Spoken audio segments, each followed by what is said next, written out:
Hey there, welcome to my YouTube channel. This is Unit 1 Electrostatics, and the topic we are going to discuss today is capacity of an isolated spherical conductor, and we will also find the capacity of a spherical capacitor. So let us step into the article straight away, and first of all what we need to do, we are going to consider a spherical conductor.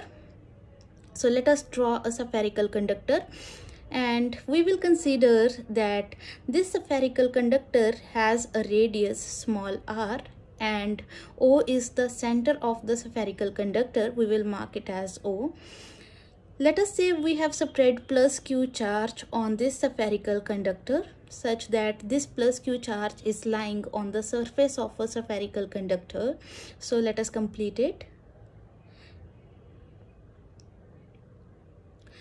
And now what we are going to do, we will find the capacity of an isolated spherical conductor, and we know the formula for capacitance. C is equal to charge upon potential, that is charge upon potential,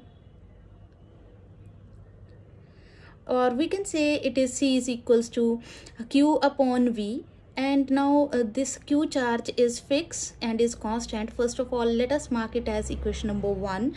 And this Q charge is lying on the surface of the spherical conductor. That means it is not going to change in any way and it will remain constant. Therefore, we only need a potential. And if we will be able to find the potential of a spherical conductor, then what will happen? We will put the value in equation number 1. And we always know that potential V is equal to 1 upon 4 pi epsilon naught Q upon R. Therefore, we will mark it as equation number 2, or rather than marking it as equation number 2, we will just use this term V is equals to 1 upon 4 pi epsilon naught Q upon R in equation number 1. And what we will get, we will be having C is equal to Q upon 1 upon 4 pi epsilon naught Q upon R. And here we can say we can cancel Q and Q, and after cancelling Q and Q, we are left with 1 upon 1 by 4 pi epsilon naught R, and this 1 upon 4 pi epsilon naught R is equal to 4 pi epsilon naught R, and therefore now we can say C is equal to 4 pi epsilon naught R. So this is the capacitance of a spherical conductor, which is isolated one. So we will mark this equation as equation number 2, which is the expression for the capacitance of a capacitor. But in SI system, we know 1 upon 4 pi epsilon naught, that is this constant term 1 upon 4 pi epsilon naught, is equal to 9 into 10 raised to power 9 whenever we calculate it in the terms of SI system.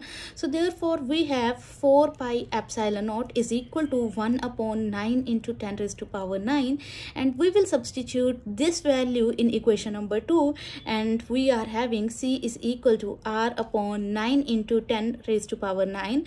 Just make sure that R is given in SI systems, that is R should be given in meter. So let us mark it as equation number 3. And now in case of CGS system, we are having 1 upon 4 pi epsilon naught is equal to 1, which we have already discussed. And if we will put 1 upon 4 pi epsilon naught is equals to 1, that means we have C is equals to 1 into R, or we can say C is equal to R.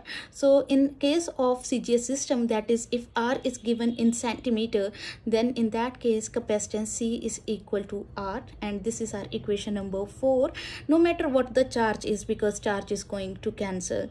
And now if we want to find the capacity of an earth, that is the amount of capacity of the earth, then we can say we know that radius of earth is 6400 kilometer, but we want to use it in the terms of SI system. Therefore in terms of SI system, it is 6.4 into 10 raised to power 6 meter, and therefore capacitance of earth, that is C earth, is equals to 4 pi epsilon naught into R, that is radius of earth. And hence we are having that 1 upon 9 into 10 raised to power 9 into 6.4 into 10 raised to power 6, and when we will solve this equation, we are going to get 711 microfarad, because SI unit for capacitance is farad. So 711 microfarad is the capacitance of earth.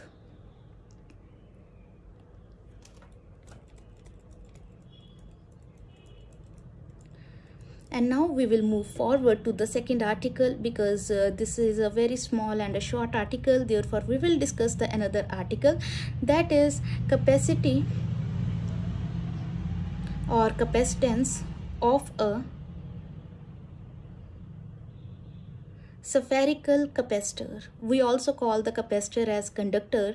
It is just for the information that capacitor is also known as condenser. In general language, people know more about the condenser rather than capacitor, but we will only write capacitance of a spherical capacitor. So in that case, we need two spheres which should be concentric. So first of all, we will consider the inner sphere of radius Ra, and this will be the sphere having the name as A, and we will consider a concentric sphere which is of bigger radius, which will be concentric with the inner sphere, that is, it has a radius Rb such that Rb is greater than Ra, and O is the common center of two spherical spheres which are concentric.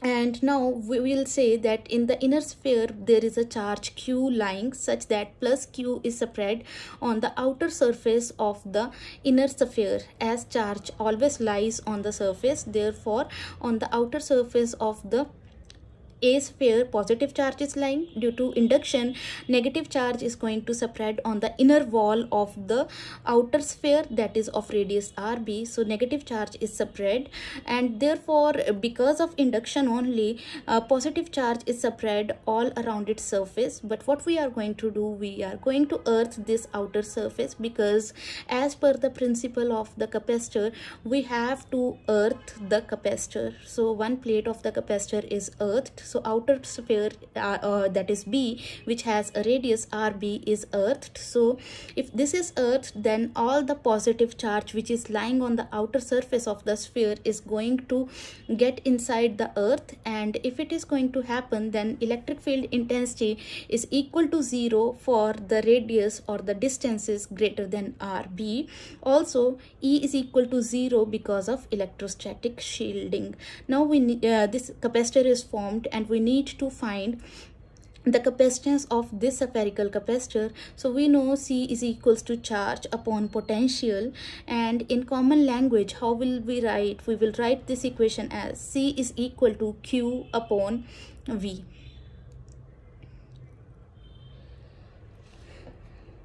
But here what we have V is equal to VAB, that is difference in potential existing between the two spheres. So therefore we have C is equals to Q upon VAB.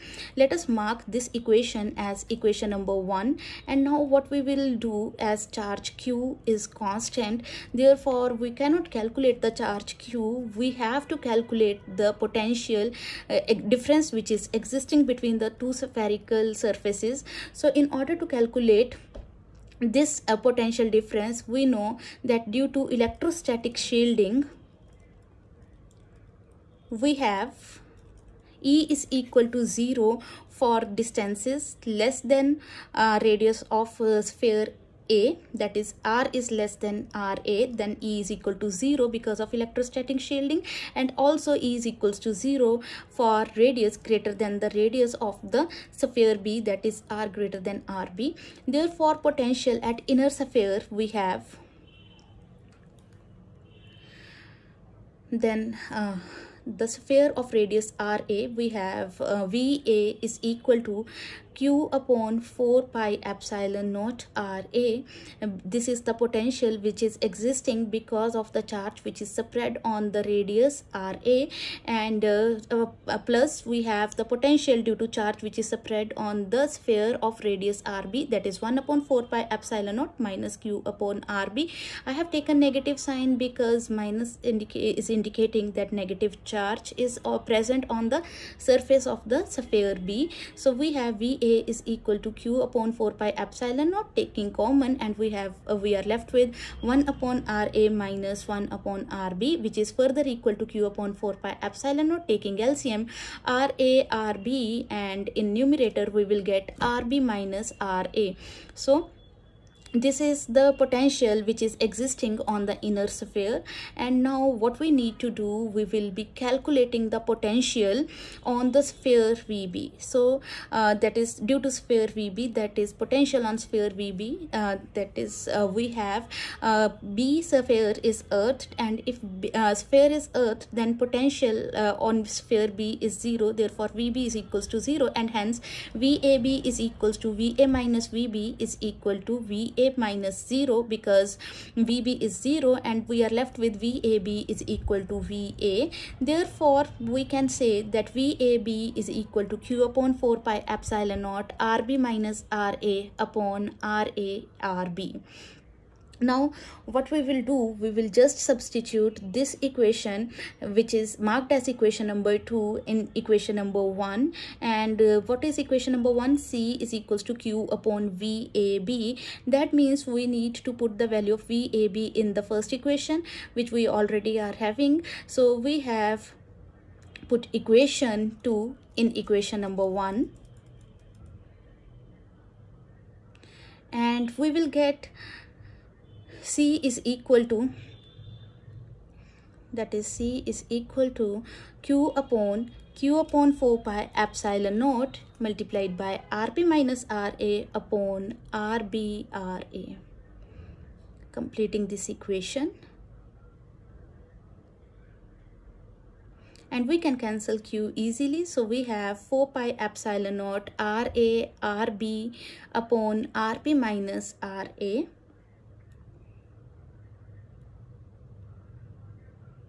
And now rewriting this equation, we are having C is equal to 4 pi epsilon naught RA RB upon RB minus RA, which is the final expression, and we will mark this equation as equation number 3.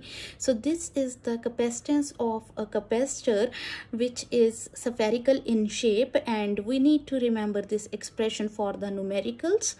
And I hope you have understood both of these articles, and if yes, then do not forget to press like, subscribe and share button, and do press the bell icon in